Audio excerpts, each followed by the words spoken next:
Yeah, thanks everyone for coming. People are going to keep filtering in, but I'm really excited to welcome you all to the panel that is Indigenous Futures through Multimedia.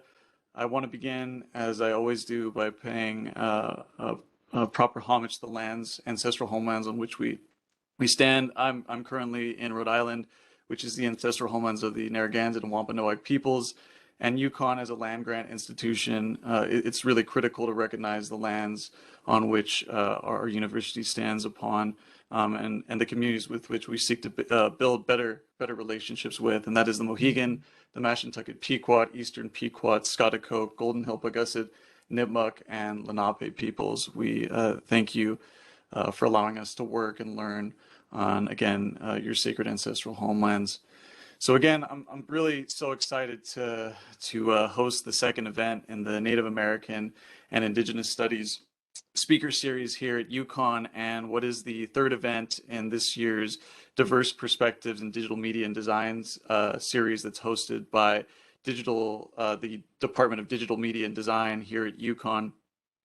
We also have a bunch of different co-sponsors supporting our wonderful panelists here. And that includes specific funding from the Department of Journalism, the Departments of Women, Gender Studies, and Sexuality Studies, the Fine Arts, and of course the very generous donation, that grant money that has been provided through the President's Commitment to Community Initiatives. So we thank all of these funding initiatives for allowing us to gather digitally today. We have a really incredible collection of panelists that are working across really a range of incredibly unique spaces and building fantastic Indigenous futures through their various efforts in community engaged scholarship, activism, journalism, et cetera, et cetera. I'd like to just briefly introduce you all, if that's okay. And then if we could share maybe for a couple minutes each how you came to do what you do, and then we can get into some of the topics that we have to discuss before going to the audience for a Q&A for the last 15-20 minutes of this panel. We have Alyssa London, and I'm going to try and get through most of your bio as possible because you've accomplished a tremendous amount. Alyssa is a multi-hyphenate entrepreneur, on-camera radio/podcast host, producer, actress, speaker, author, facilitator, executive coach, and business owner. She's the producer and creator and host of Culture Stories series, and the CEO of Culture Story, a media company established to drive and tell the real stories of Native and Indigenous communities. She's authored an incredible children's book that I will drop into the link in the chat for you guys to check out, which is The Journey of the Freckled Indian, Tlingit Cultural Story. She is Tlingit and a member of the Tlingit and Haida Indian Nation of Alaska and the Native American Journalists Association. And I can go on and on and on of your various accomplishments, but I feel like we need to leave a little bit of room for everyone else. But thank you so much, Alyssa, for coming. And please check out the attached materials of the panel to see the breadth of all of our panelists' accomplishments and activities. We're also joined by Meagan Byrne, who is Âpihtawikosisân. Trying to nail that as best I can. She is a new media artist and game designer raised in Hamilton, Ontario. She's been creating digital interactive networks since 2014, and uses her work to explore questions of cultural belonging, the indigenization of media, and the future of Indigenous language and culture. She was the first digital and interactive creator at the Imagine Native, and the creator of the Indigital space at the festival, the Imagine Native Festival. And she is the current founder and lead mechanic designer at the game company she runs. Again, check out the bio for all that info. And of course, we're also joined by Weshoyot Alvitre, who is a Tongva and Scottish incredible artist, activist. She is an established member within the Indigenous art community, particularly the comic book community, and has been working in the comic medium since graduating from high school. So much of her work focuses on Native presence, which is fueled by meeting and being interviewed by the author of the Native Americans in comics, Michael Shiashi. it helped her open her eyes to having exploring Indigenous representations in the comic book medium and connecting her with other Native professionals. So again, welcome to everyone to the panel. It's incredible to have you all. I know we're very fortunate at UConn to have your presence here. And again, if we could all maybe go around. And I, of course, am your host, Nate Acebo. I don't matter compared to the people here. I'm a professor in the anthropology department. I'd much rather hear everyone else talk. So if we could go around and maybe share a little bit of how you came to do what you do, that would be really fantastic for our audience. I don't know if anyone wants to jump in first. How I came to do what I do. Can you hear me? Yes. Seems like you can. I got involved in History Day in, I think, middle school, and I would research topics about underrepresented stories about women in history, and I would write scripts with 3 other girls in my class, and we would then perform these History Day presentations. And I grew up in Washington State, and we got better and better at it. But really, the foundation of culture story kind of extends to my training in history. And then if I fast forward to going to college, and Nate, you'll appreciate this, at Stanford, I studied anthropology and sociology and history, but mostly with the lens of economic development in Indian country. And as a Tlingit woman who was going through internships with my native corporation in Alaska, Alaska, we were exposed as interns to the need for more economic development in our regions within Alaska. And so I merged my passion for storytelling about history with the idea of cultural tourism, which is what people who come to Alaska are wanting to know more about. And so I developed a brand called Culture Story, which creates Indigenous content that celebrates the who we are today as Indigenous people, where we've come from, and where we're headed. And it premieres on FNX on April 7th. It's also going to be on Alaska Airlines and through the Travel Alaska digital media channels as a way to tell the Indigenous narrative of the origin story of Alaska, but also show as mixed race people what our identities are today as Native people. And that's how it connects with people that come to Alaska who are not Indigenous, is it allows them to explore their culture and heritage through the themes that Culture Story presents of food and subsistence, values, so food, faith, family, and fashion. So that's a very abbreviated version of how Culture Story started. Awesome. Thank you for sharing, Alyssa. Meagan, can I tag you to jump in next? Yeah, sure. So, oh man, I have a really long story about how I got to where I am, but short version is I was actually started in theater, live production. I was a sound designer. I did lighting design, set design, and then there was the economic crash in 2008, 2009, and I kind of went from short-term contract to short-term contract, and I finally was like, I need to do something, and I went to the government of Canada. The federal government puts out these sort of career forecasts where they guesstimate what kind of jobs are going to be needed in the future. And the top one was software developer, and the one beneath that was game designer. And I saw that, and I was like, oh, I wonder if there's any programs. And I just happened to get into a program in my area that was just starting. So first cohort, it was a full game design 4-year honors program. So I did that, and I just took to it like a duck to water. And now, after working in gamification and edutainment, and then working for, the Indigenous Media Festival, Imagine Native, getting their kind of stuff together for their digital, I realized really what I wanted to do was my own studio. So that's what I'm doing right now. We're going to be putting out our first major commercial project, hopefully at the end of August, which is an Indigenous detective game. Awesome. Thank you, Meagan. Weshoyot, would you mind sharing?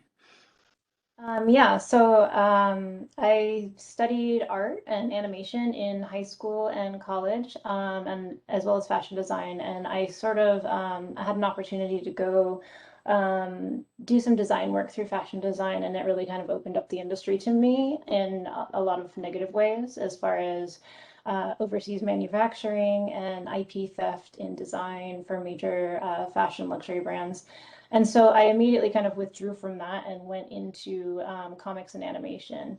And I was working throughout college in independent comics and stuff, and just kind of trying to move my way up in sort of the comic book realm. I started doing inking for other people and then taking over, doing pencil work. And at that point in time, women in comics were sort of a very tiny minority. It's really been awesome to see the growth in the industry over the years. But when I first got into it, there was practically no women in major, art jobs doing the actual artwork for the comic books. So in doing that, I worked for several different companies, and I was applying to, the big three, as well as like Dark Horse and Image. And I happened to stumble across Lee Francis, who was putting together some writing workshops in Indian country. And he introduced me to Michael Shiashi, and back and forth, I met both of them about the same time. And they kind of opened my eyes to Indigenous storytelling in the comic book medium, which I never pursued because I knew that if I were to pursue it, I would probably have to be self-publishing the work. I knew none of the major publishers were going to take up those stories, so I never pursued them for the lack of, a paid job. So over the years, like Michael Shayashi, he interviewed me on his blog, and through doing that, I met many other people working within the industry, and it just really opened up this kind of beautiful, safe area to create stories, about my own tribal history, and also take up the reins in telling some historical narratives of other tribes. So that's just sort of spread and blossomed into what I'm doing now, which is oftentimes dealing with historical reinterpretation and offering Indigenous perspectives in sequential art format. Yeah, thanks for sharing. I mean, you guys have tremendously exciting backgrounds, and part of the reason why I invited you all here and the under the umbrella of Indigenous Futures is I was partly inspired of putting this panel together to seek out individuals that are producing different things under the space of Indigenous futurisms, but in a lot of ways, it's not really about those narratives specifically, which we can think of for the audience if you're not familiar with that literature of Indigenous futurisms as being any way of crafting visions, stories, or places that exist beyond colonization. But the reason I brought you all here is because at some level, all of your work exemplifies really these widespread efforts of different Indigenous authors or various creators or leaders to create different ongoing active practices that creatively speak out to enduring colonial practices, policies, or tropes that pervade different areas of media like comic books or video game design or even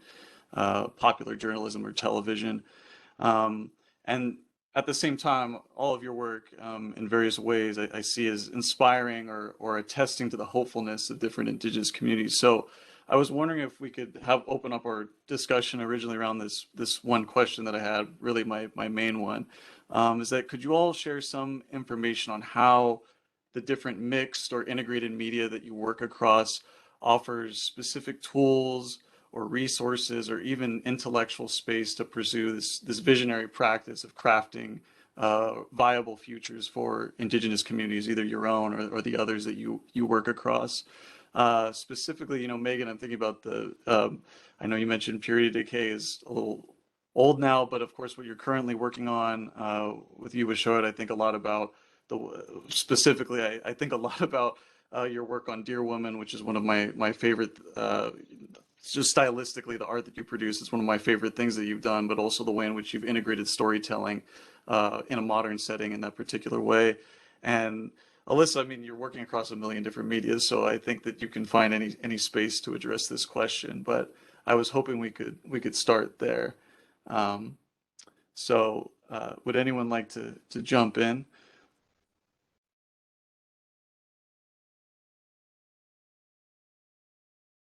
Meagan? Oh, go ahead, Meagan. Just trying to tell you that you were muted. Oh, I was. I'm sorry No, about that. Alyssa. No, I was muted. So Illuminative talks about this a lot. There's a lack of representation of Indigenous people in media and television.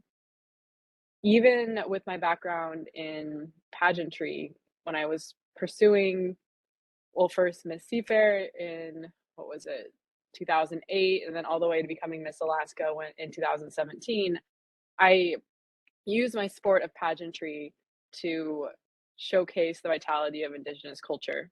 So we're talking about different mediums. So what I talk about a lot, even when I go and do like children's book presentations with my children's book, is how you can integrate, like you can integrate your purpose or like your why into, you know, any and the word you're using, any medium that you're approaching. So with Miss USA, it was fashion. So I had an evening gown that was my clan crest, so that when I went on stage in front of millions, that it would showcase the vitality of Indigenous culture. Now with Culture Story, I'm utilizing the medium of television, right?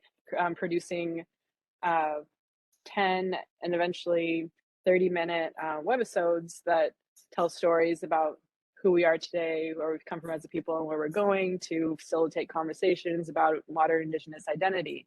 Or the children's book, that's a little girl who is going through her identity journey of, as a mixed race person, becoming comfortable with her Indigenous heritage, but then inspiring her classmates who are not of Indigenous heritage but are mixed race as well, as most people in America are these days, to look into all aspects of their background. So my way of answering that question is that if you have an overarching why or purpose that you're pursuing, it's there's ways to go across different mediums, because you're just going to represent that, whether it's a pageant gown or a book for children.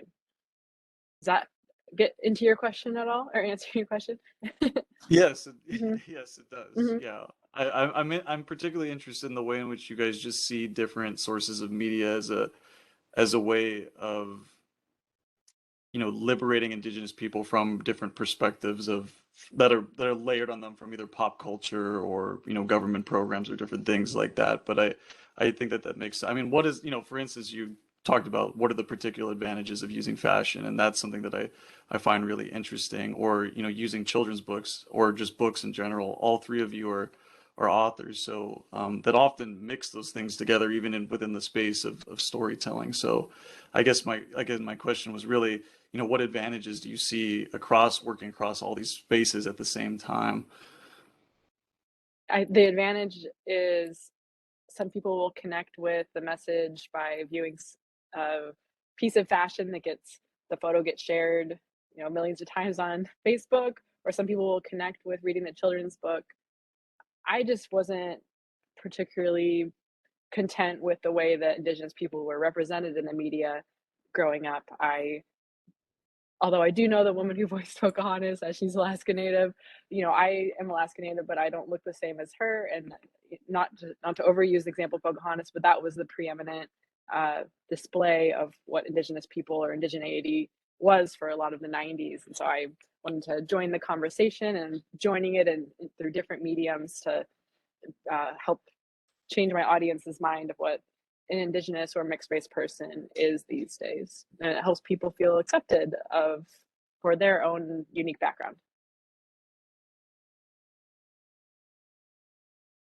I'll jump into, I find one thing that is really fascinating, especially in the last 5 years, in the integration of social media and the way that it's shared now, almost to the same level of importance as news media. I mean, everything is done on phones and computers now. That's how we obtain our information. When I was growing up, any of the Native issues that my dad was involved in, it was oftentimes not covered by even local media. It was so hard to get any sort of communication out there to social justice issues, to land issues, to story issues, and even just getting yourself published. You oftentimes were, you know, negated just solely by the fact that you were Native. So getting your foot in the door in publishing avenues was incredibly hard to do.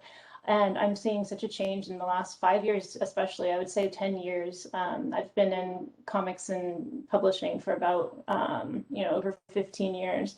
And when I first got into it, we didn't have the social media. There were a lot of these biases. There was a lot of sexism, especially in the comic book industry, where they were gatekeeping and keeping not only women out of those avenues, but also people of color and the stories that are associated with those, people and ethnic groups. So now with the culture of realizing that they have these huge voids of no representation or no accurate representation, or that the representation that was put out there is inaccurate due to the fact that it's not, written or voiced by Indigenous people, they're really trying to fix that across the board.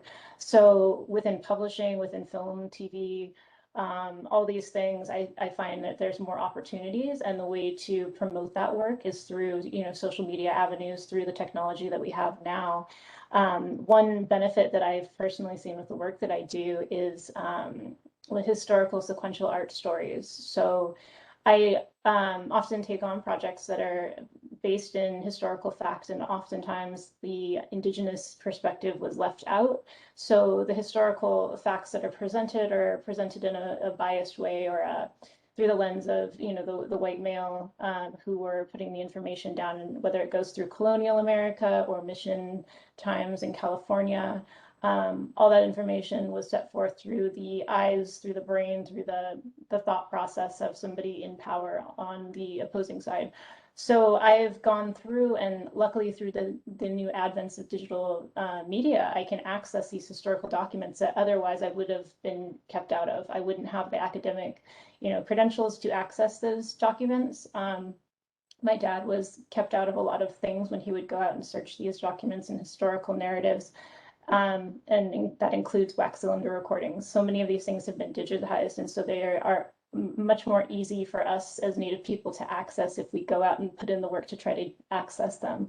But the benefit to that is that these things from the past can also inform the work that we're doing now, that we can put out and help us to sort of reinterpret future response to social justice issues, to environmental issues, to language loss, land loss, through sovereignty, and so many of the things that I personally deal with my own work, and I'm sure that the other two members deal with in their projects as well.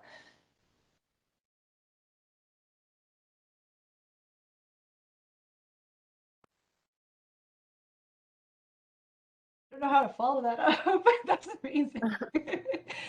I don't know, I don't know. I feel like in some ways I'm still so much younger in my career than both of you, because I was like, wow, I'm not even doing anything close to that cool. I'm just like, I think like a lot of artists, like I kind of started almost in a selfish place where it was like I wanted to see a future I don't think I'll ever get to see.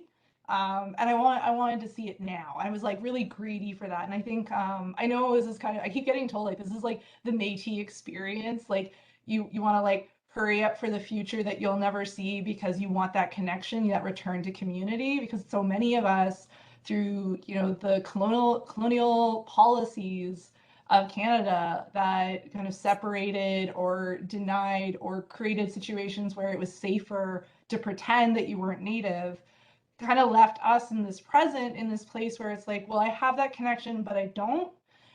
So I started making games almost as a way to play like a kind of pretend at first.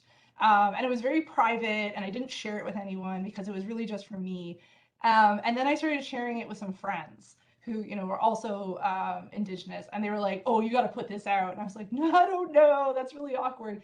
And then as I kept working through it, I realized, video games offer an opportunity that other media might not, especially for people who are kind of like me. They're more theatrical, they're more visual, and they find a struggle in creating things that are very linear. The nice thing about video games is they're a little bit more like that traditional storytelling, because you're kind of an active participant, the way when you're sitting with a storyteller and they're kind of responding to the audience. Like a game almost can respond to you a bit. And as we started playing with this and I started working with different Indigenous people, we started realizing like, we could almost create the future we want to see and put that out there. Like, what do we want to see? Like, well, I want to see language everywhere. I want to see people in the future now, I want to see like Indigenous people who don't have to pretend. I want to see Indigenous people who feel comfortable. I want Indigenous people to go into a space that's almost like this is what our present could have been if not for colonialism. And I guess it's like, because with everything that's been going on, it got harder and harder to talk about difficult things. And it almost became a situation where I'm like, I think I have to talk about positive things, or at least like create situations or possible futures that are positive for us, because I was like, I'm just overwhelmed with how much negativity we have to deal with. So for me, that was kind of like what video games could offer, is almost like a play place, a safe place where you could go in and be like, yeah, this could be our future one day. And it was kind of like my love of Star Trek almost got me there, because I was like, this came out as a potential what if for our future, and it excited people so much that they literally started making some of these things a reality. Like, we would not have had cell phones if not for Star Trek. So in some ways, I'm almost like, I make these games hoping that someone else will be inspired to make a thing that they saw here that made them happy, that they wanted to bring into reality because they saw it in this potential future. So I guess that's how I see it. Well, I think that that's great. And I also think that's a tremendous contribution, which is why I'm so happy that you're here to share that work. And if it's all right with you, I'm going to attempt to share a video of a night call in the multimedia function of the chat, so people can at least see some of the VR work that you're doing. And I have to say, as someone who's tried it, I found it immensely relaxing and and a beautiful escape in the same way that you phrased it. So I think anyone and everyone can appreciate something like that. And I bring up the question of colonialism and part of some of the limitations that you might that some of you have mentioned within your respective areas of work. Not to sort of dwell on the struggles that go over there, but really the ways in which all of you are overcoming them in different ways, and in focusing on that hopefulness and that way of creating visionary possibilities for different communities. I wanted to ask one of the second questions, which is as all of us, or well, all of you, are young leaders and producers in different creative industries.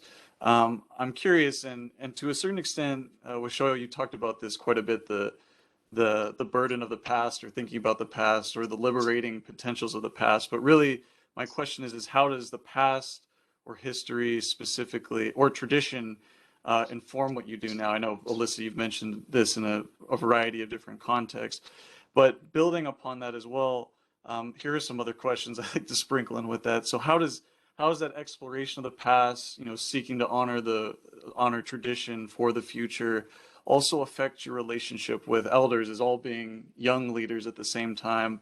I'm specifically thinking about how you're all positioned as leaders, mentors in a way, but also still learners at the same time, that are seeking to properly honor Indigenous culture in a variety of different contexts while creating it and advancing it into new spaces. Hopefully that wasn't too confusing. I'll try that one. A lot of the work that I do recently, within the last probably about 3 or 4 years, has been in relationships with opportunities that have presented historical material and allowed me to recreate or research and thus create stories out of those avenues. So I did a graphic novel recently with the Library Company of Philadelphia, and it was funded by a Pew Arts and Heritage grant, and it was actually created by a historian he was located in Philadelphia and working for the Library Company, Will Fenton, and he was examining the papers that they had back in the 1700s and the polarization that these papers, the Paxton Papers, had created in a form of, really biased racism against the Indigenous people of Lancaster, Pennsylvania, of Conestoga, the Lenape, and really led up to this pivotal historical account of basically one of the very last slaughters of the remainder of people from that tribal group. So after they had survived colonization, after they had adopted foreign language and foreign religion and foreign ways of dress, and lived on the outskirts on their traditional homelands. They were then rounded up and used as political fodder, and that project was huge in not only the relationships that I had with the historians and the way that the entire project ran about. They hired Lee Francis, who's Pueblo Laguna, to write the project. I was the artist on the project, and we dealt with several historians. We were led into archives over in Philadelphia. We accessed historical documents, letters, all kinds of things. And we also met with the community out there of survivors and asked for their permission. And we had consultation from the very beginning of the project up until after the project was completed. So that project alone set sort of the guideline of what is possible through these relationships and through accessing all of these areas that may be trigger points for telling these stories. And I think now we're kind of getting asked, like, how did you go about doing this? And we talk about the process a lot because there's so many ways to make errors in having a group relationship like that, to where somebody could drop the ball or somebody could not give you the time or the access to any of these historical documents. And so thus you don't get to explore these avenues as fully as you would like to. But I'm finding now people really want to offer up those avenues to Indigenous people for us to relook at these items of antiquity, things in museum collections, things that have been written about in history and maybe not written about in a factual way. Maybe it was very, polarizing politically due to whatever was happening during that time period. So it has allowed me to re-examine a lot of things, and I've applied that to my own stories here, telling tales of, historical California through the mission system, through our own tribal genocide here in Los Angeles of the Tongva-Gabrielino community, and use that as sort of a springboard of how can I best navigate this very difficult pathway into what is ultimately an art project and a project representing a tribal community, but doing so in a way that's as accurate as I can possibly do it, as respectfully as I can possibly do it, accessing elders if I can, access those elders and ask either their permission or have them included in on projects, but also work with museums, work with collections, work with archivists, which is a non-native kind of sphere that oftentimes is very intimidating for, I think, us to even get any sort of involvement, because there's been so much kept away from us intentionally for so many years. So I think that answers part of your question, but not maybe. No, that definitely answers it. Alyssa or Meagan, would you like to follow up with anything? With Culture Story, we call our advisors and ultimately people that we interview cultural ambassadors. And for a project coming up, we have an entire trip scheduled in which we just meet with folks that are typically elders who can talk to us and give us context about the story in which we're researching. And so the pre-production is a super important part of even figuring out what we'll end up filming during the production days. My team and I, we also work with the Alaska Library System. There's someone who manages the Alaska Library collections, and so they really like it. They were utilizing the Alaska Native collection a lot, and then the University of Alaska system. We reach out to people there. So between elders and people that typically don't have their narrative published in books, and then mixing that with the knowledge that we're getting from the archives or from the scholars in Alaska, then that's how we approach the pre-production that then informs what we're going to end up filming. And sometimes we even integrate the archival documents, but definitely the conversations that aren't the actual filmed interview, but are just me sitting and hanging out with the elders and sometimes their family members. We just have a camera that isn't as high resolution, but just kind of shows and make sure that we capture what they're saying, because sometimes when it's not like camera action as much as when we're doing the actual production, then it gets really good little tidbits about history. So we're using multimedia to preserve and perpetuate the tradition of oral history that is commonplace throughout Indigenous communities.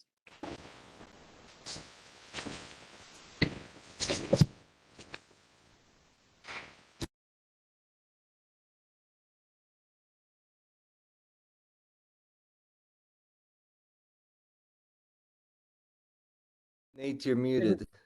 Thank you. Sorry. I was going to say, Meagan, if you had anything to add, but for Alyssa, I was thinking about your recent work on place names and stuff like that is particularly fitting into that agenda. So I don't know, Meagan, did you have anything you wanted to add? I don't think so, because I'm still kind of not in that place yet. Like, still a lot of the work that I do is more like personal history. Of course, like with video games, you're working with a team, so we're all kind of bringing our own history in. I think actually one of the interesting things when we have a lot of conversations about how careful we are not to create a situation where we're teaching things that we do not have permission to teach. And that actually is interesting, because one of the things when we went through, especially for Hill Agency, we're like, well, we can't actually talk about this, but that still has, like, having that knowledge in that society would have a remnant effect on how people behave and how people interact with each other. So even though we don't explicitly say a lot of things, or we don't have a lot of explicit sacred knowledge or anything in there, there is a way that we've created a situation that if you know that stuff, you're going to go into that world and you'll be like, oh, yeah, no, I know what this means. So that's something that we kind of play around with. And I think a lot of that has to do with the fact that we're still so young in the protocols for video games in terms of like what is okay to represent, what's not okay to represent, who even gets to give permission for those kind of things. So we figured, why not just tread more carefully? There is more than enough time to figure these things out. It's still a really young medium, so there's no reason why we need to like just jump into stuff right now. So we still kind of start in the personal, but we are aware of kind of how we're representing our own histories in these places, and trying to be honor that as well. So I think one day we will get to a point where we're able to work with elders a little bit more one-on-one and actually have a little bit more explicit stuff in our pieces. But I think that's going to come once we kind of establish like what should be the protocols for this. It's still really new, and I know that different nations, even within our own companies, groups, nations, that they're like, they each have various things that they are okay with, which conflict with what others are okay with. So we kind of have to navigate this space of like, what is okay? What is the like top level okay? So that's kind of how we're kind of having to navigate introducing any kind of history in. Well, I think that's a great point to bring up regarding representation. I wonder if I could bounce the same, sort of the same thing that you just brought up back to Alyssa and Weshoyot about the careful negotiation of balancing what is appropriate to represent in these different multimedia spaces. Weshoyot, you take it. Okay. Well, I'll say for me personally, it is a very difficult space to navigate. I don't oftentimes work on teams. Usually the projects that I'm doing are, I'm either writing and illustrating them, or I'm serving just as the illustrator for the project. And I have done, numerous projects that are outside of my own tribal grouping and outside of California for that matter. So I have to be extremely, extremely careful. And I always, try to do the best that I can do, but I also have to be aware that I can make those mistakes, and I have to be, responsible for making those mistakes. And there's always a possibility to make those mistakes about cultural sensitivity, about, things, whether or not it's okay for them to be shared. And I think that also goes into, even when you're working within your own community, you're going to have different community members react differently to the work that you're doing. So ultimately, I think, if you set out with good intention, if you create whatever it is that you're creating, whether it be, you know, a video game or art or writing or a film, with the best intentions in mind, and always come back to that as you're progressing through the work. I think that kind of keeps you centered. But there, you're human. I mean, you have to acknowledge the fact that you're going to possibly make a mistake, and you're going to possibly have to be held responsible for those mistakes that you make in the work. So if you ever don't feel comfortable doing something, like follow your gut. That's what I always do with the projects that I'm on. And I've learned from, you know, taking a project where the gut feeling will come in, and I just kind of ignore it. And I've learned now to just trust that gut feeling. And it's another reason why I kind of control my own business matters and stuff too. Like, I don't have an agent because I like to read all the manuscripts that I have coming in. Because there's sensitivity there that I think if you have other people involved in decision-making processes for you in accepting work, you're maybe handing off those responsibilities to other people, or you're watering down the effects of, you know, what those gut reactions might be to a potential project coming in. So yeah, I'm always extremely careful, and the more that I do this historical work, especially, the more I'm very adamant that I want like a finished manuscript, or like at least a completed rough manuscript to read through before I take on any projects.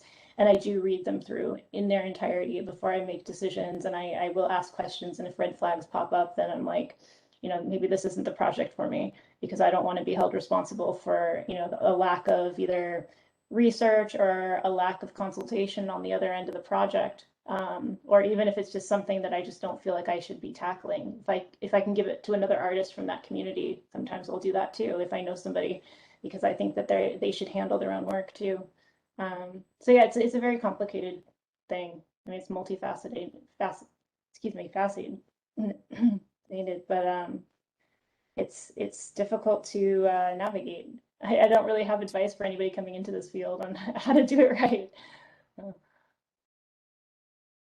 My answer to this is that with Culture Story, I've created a distribution network and therefore a platform for people to tell their own stories. And as the host of it, I ask questions, and individuals can say what they want about their community. It's not me, as the host of Culture Story, telling the audience about my perception of Indigenous place naming. It's that I've created something that gives them an opportunity, those a part of the Indigenous place naming movement of Anchorage, for example, the people of the Âpihtawikosisân tribe, to talk about all that goes into Indigenous place naming and why it's important. So that's the way that I approach cultural sensitivity, is by not putting words in people's mouths, just giving them the opportunity to speak and state the thoughts and feelings they have on the topic.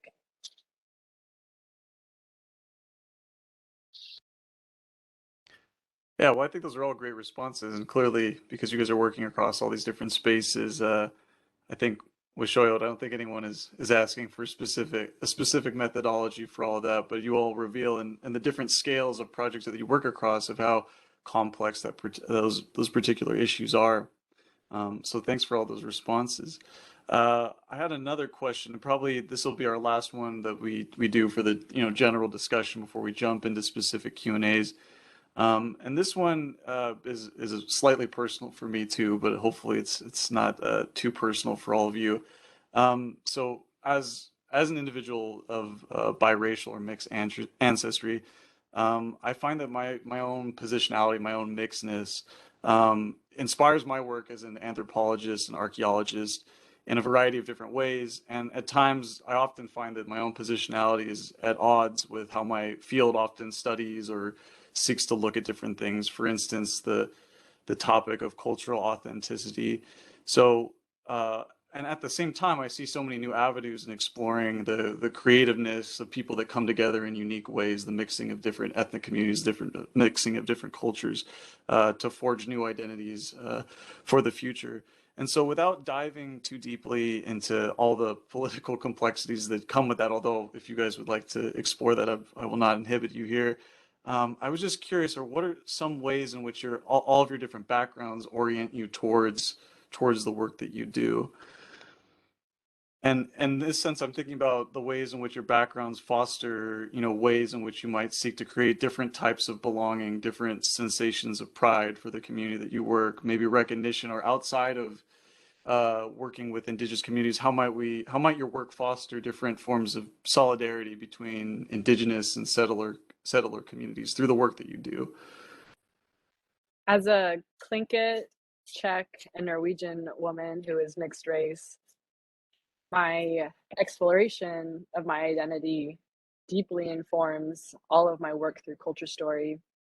While culture story started off with exploring Indigenous culture, it became an exploration of identity, which is represented through Journey of the Freckled Indian, which asks the reader to think about all the freckles or parts that makes them who they are, and encourages the reader to accept and explore and share and get involved in all aspects that make you who you are. I grew up in a suburb of Seattle with my father, who's Tlingit, and my mother, who's Czech and Norwegian, but with my father really, devoting his life as an Indigenous lawyer to our tribe up in Juneau, Alaska. And yet then my mom's side was from, Montana, which just by virtue of the history of that means that they, came over and colonized land from the people in Chester, Montana. I really should figure out the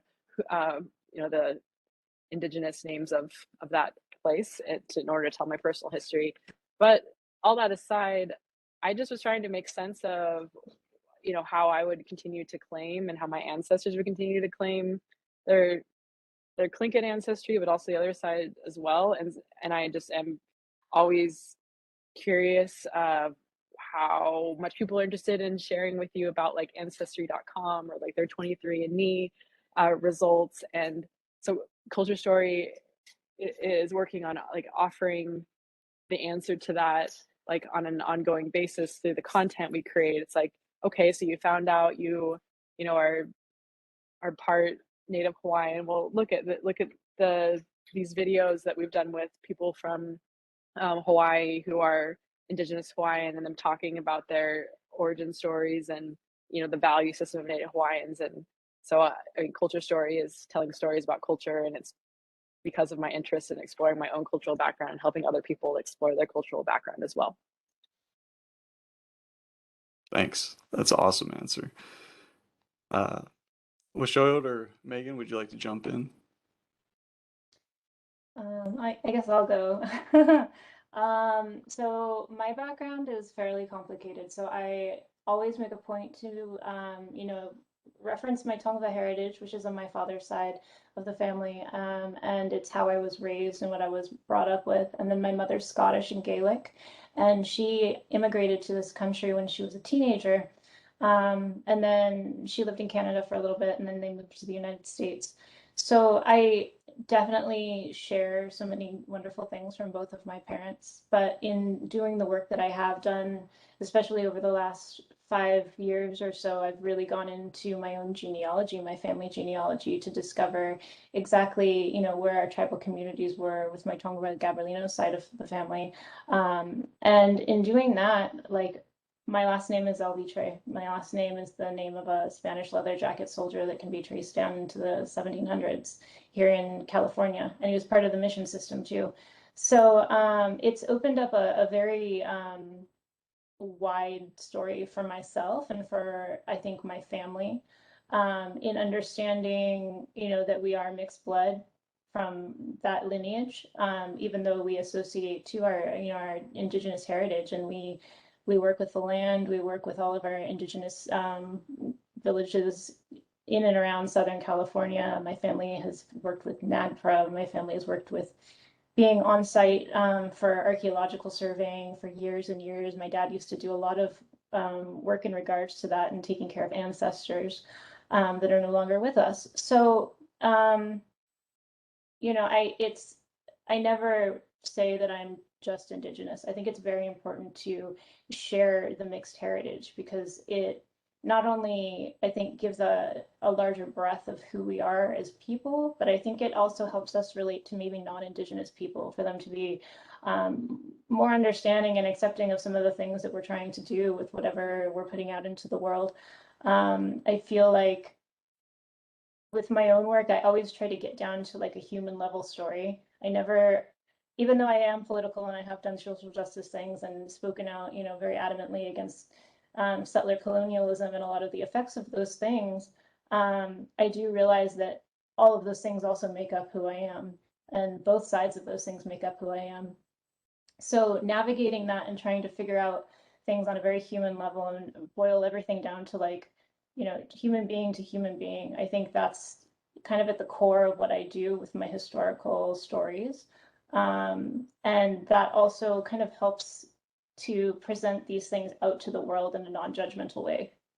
If you can put it out there on a human level, on an emotional level, on why we shouldn't be horrible things to other human beings, I think it helps get through these guilt complexes that often pop up when we bring up these harsh realities of what we've lived through as Indigenous people, through genocide and through all these other things, and lets people get beyond that initial feeling of guilt and apologies and all these things that they feel in these waves, and get down to, well, how can we stop these things? How can we connect to each other on a human level? And, you know, yes, I contain both the Indigenous heritage that were victims of this genocide, but I also have the other side that was hired to commit this genocide. So it's a very complex thing to deal with, especially if you're mixed race.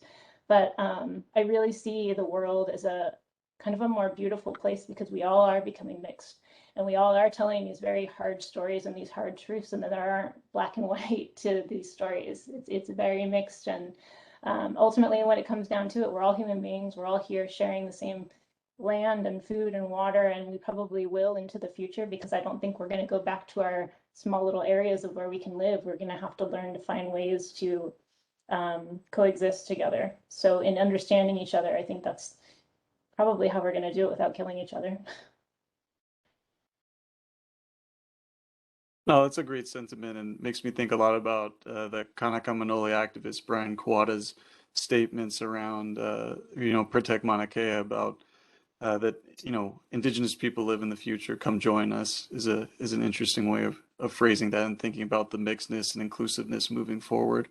Meagan, I was just curious if you had anything you'd like to share before we jump into the Q&A. Sorry, I was waiting for the grandfather clock in my parents' house to stop ringing.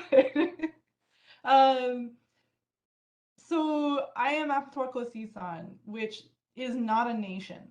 It is a position through colonialization that I have been put into. I am a half child. Literally, that's what it means. But it also identifies me as being from Newen Cree community originally. You know, that is, I call myself Âpihtawikosisân because I am seeking community again. I am in that process of re-seeking community and building back what, you know, was severed. I describe it as stitching muscle. So the idea is that there's been a wound and it's been cut, a limb has been cut, and we have the technology in order to reform that limb, but you don't know what's going to take. It takes a long time. It's a very delicate surgery. And so that's how I kind of look at my work, is that attempt to very carefully, delicately re-stitch muscle. I don't know if it'll take. I don't know if after the work is done, if the limb will be whole again, but with a scar, or if it'll be like, nope, this is gone. So that's on that side.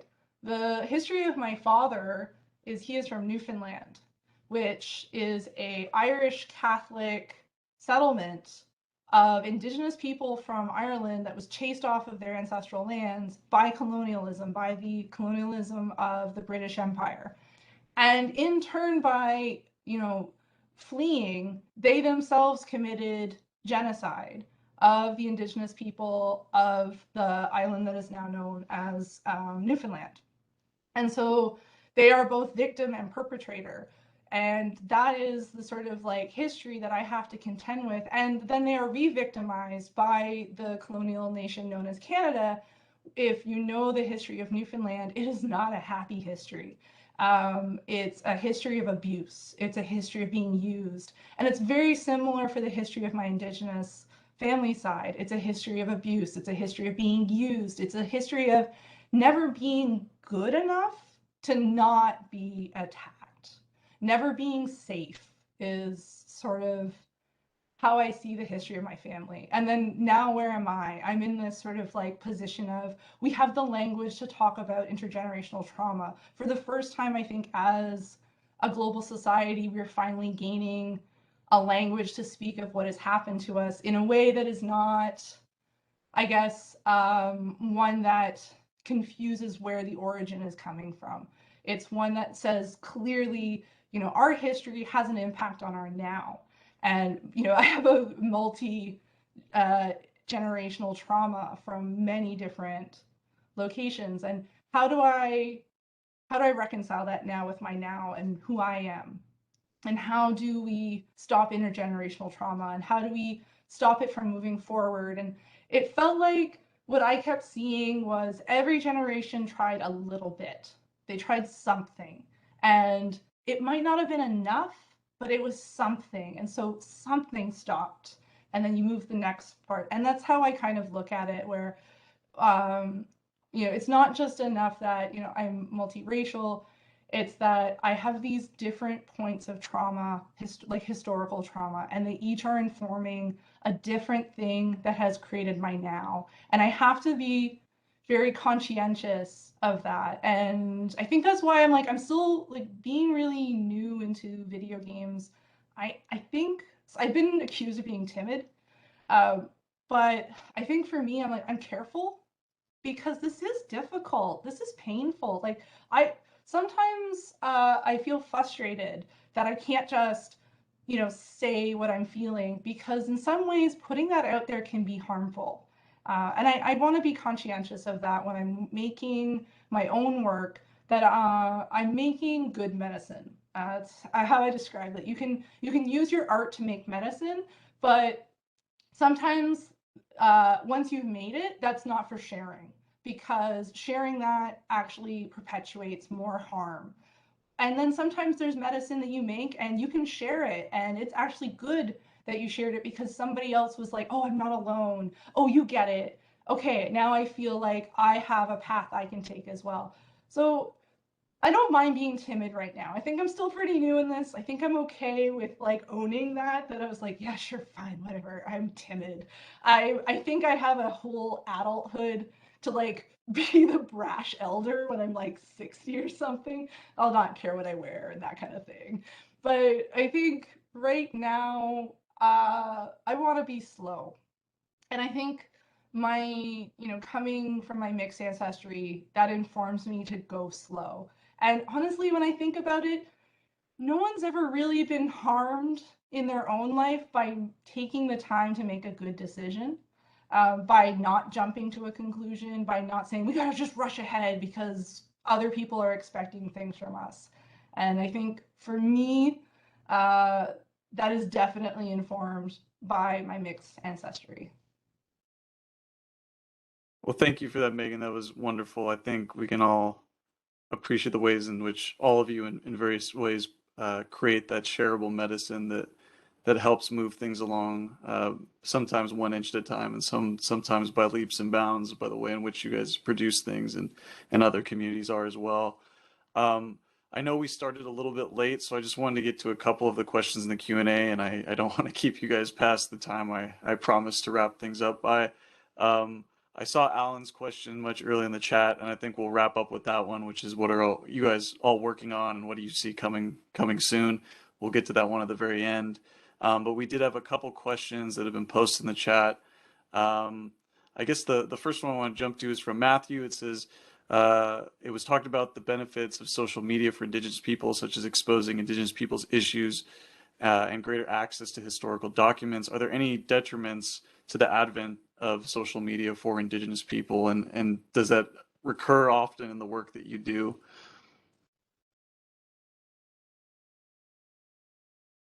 I mean, I think the one thing I've seen is people think they know you. which, you know, you're always, even when you talk about hard stuff, you're always kind of presenting your most polished face. And I know I've seen things where people assume things about what life is like on the res and stuff like that. Even though I've like never lived on one, I have people that I care about who do, and sometimes I do see social media, people kind of see this like one side and they think they understand all the facets, and I think that's just kind of I think that's the nature of any kind of medium, that it's, unless you're kind of consuming many sides, especially from the same community, you're only really going to get one position. And it's really, it's, I think especially with things like TikTok, which feel very close and very personal, that there's a misunderstanding that you're getting the full story and that you understand this person. And I think it's really important for people to remember when they're engaging with social media, like, you get to see one little piece of this person. You don't know them. And you probably shouldn't make decisions about them and their like their indigeneity or their nation based on that like one little bit of information you got on them. I think in social media and in life, you always get back what you told. Wow, motorcycle, California. You always get back what you put out, and so I thought that a lot of Indigenous content had a negative lens and talked about our trauma and the, you know, continued prevalent issues that we have in our communities. And so with Culture Story, I try to showcase the positives and the things that make Indigenous culture today and really culture in general awesome aspect of our lives, and helps to inform a lot of our community members' sense of purpose, or like with celebration coming up in June in our community, it ends up being a time when it feels like a big family reunion, because year after year you end up seeing the same people from the larger Tlingit and Haida community. And so I try to showcase the beauty and vitality of Indigenous culture through social media. And so I think that's what my platforms get back is positivity. And so to answer the question more specifically, I think social media, if you are going to present issues in a negative light, then that's going to continue to compound with negative comments. But if you even present issues more in a positive, solution-oriented way, then that'll cause that reaction. You're going to get back more positive, solution-oriented comments. So just depends on what you feed into and what kind of conversations you're starting on social media. And so I think it's positive, though, for my purposes. And I would say that it's very complicated. I completely agree with what Meagan was saying about putting yourself out there. And, you know, like there's lots of things that I don't share purposely because I, you know, want to protect my family and my kids and everything else. So I purposely don't, like, I've made a conscious effort to remove anything in regards to any of my like personal life on there, because I don't want that circulated. And it's really, it ties into what I do and who I am, but it's really nobody's business on, you know, knowing those things. And I know lots of people kind of share those things because it's what people do on social media. Here's my kids, here's this, here's that. And it's so open, but I think we really should be aware of, you know, the effects of tons and tons of people seeing those things, because you never know who's kind of like browsing your stuff. One thing that I have seen is sort of like exploitation. So like with our community here in Southern California, there's certain sites and areas, and you know, with the terminology of awareness of our tribal lands being brought up, it has become sort of a notion of like a trend to like, you know, promote like, oh, I'm on Tongva land, oh, I'm here.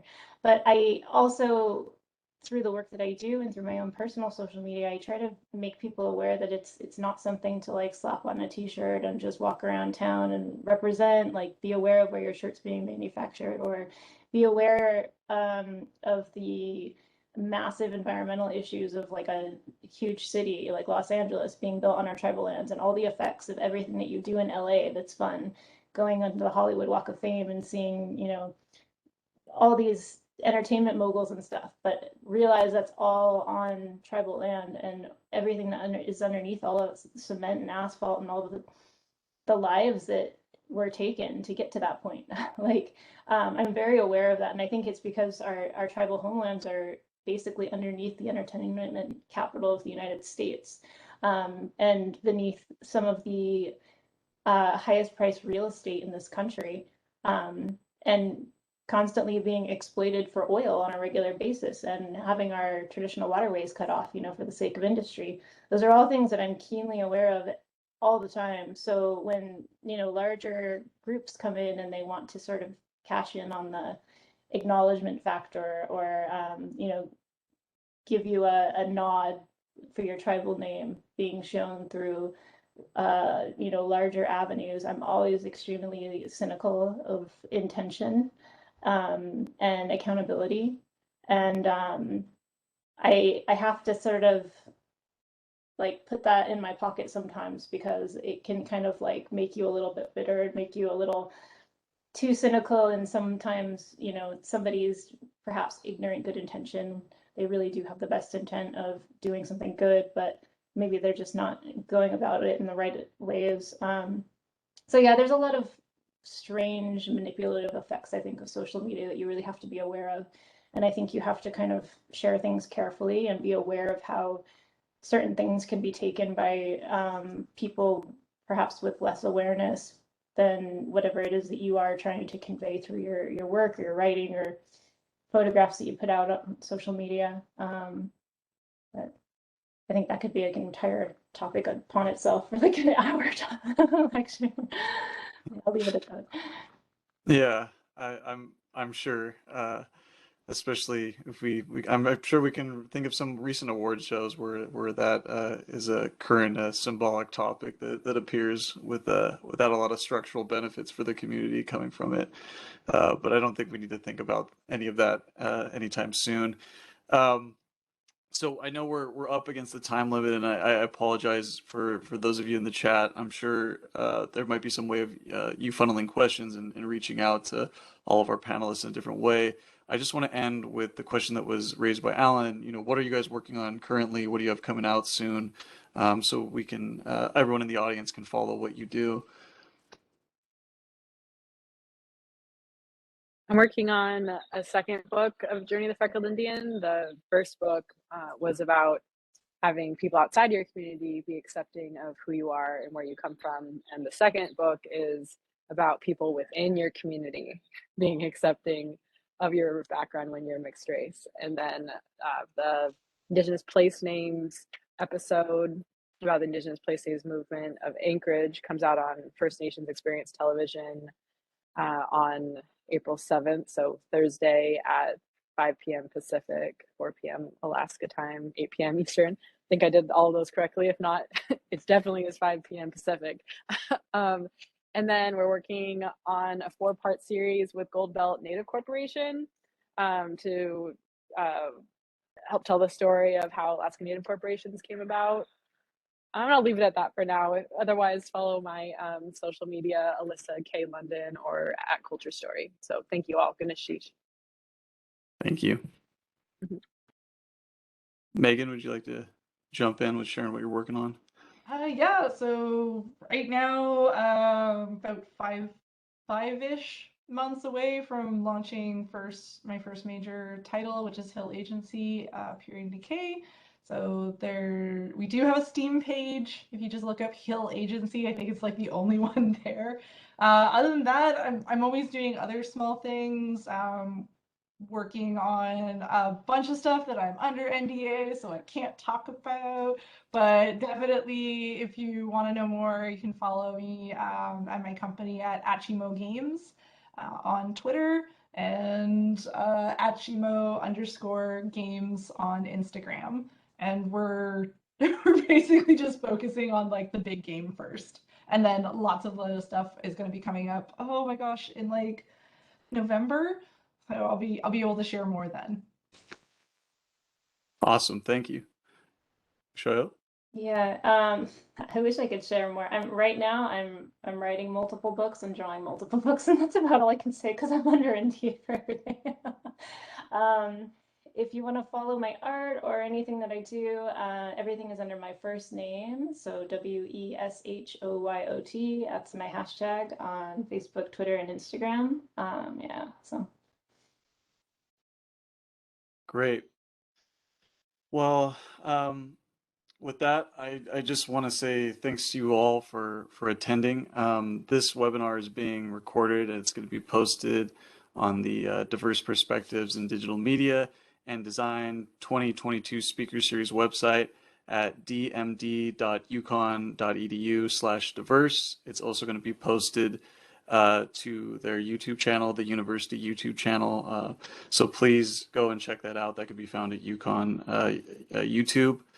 I want to say thank you again to all of the sponsors for this talk. As again, I mentioned this really briefly at the beginning of the webinar, but as one of the first speaker series of this kind, all of us at UConn, from Native American cultural programming to Native American and Indigenous studies, thank you guys for coming. We really appreciate it. And thank you for everyone in the audience coming and seeing the great work of all of these different individuals. There's a lot of work to be done, but again, when you see a work like this, it's incredibly inspiring.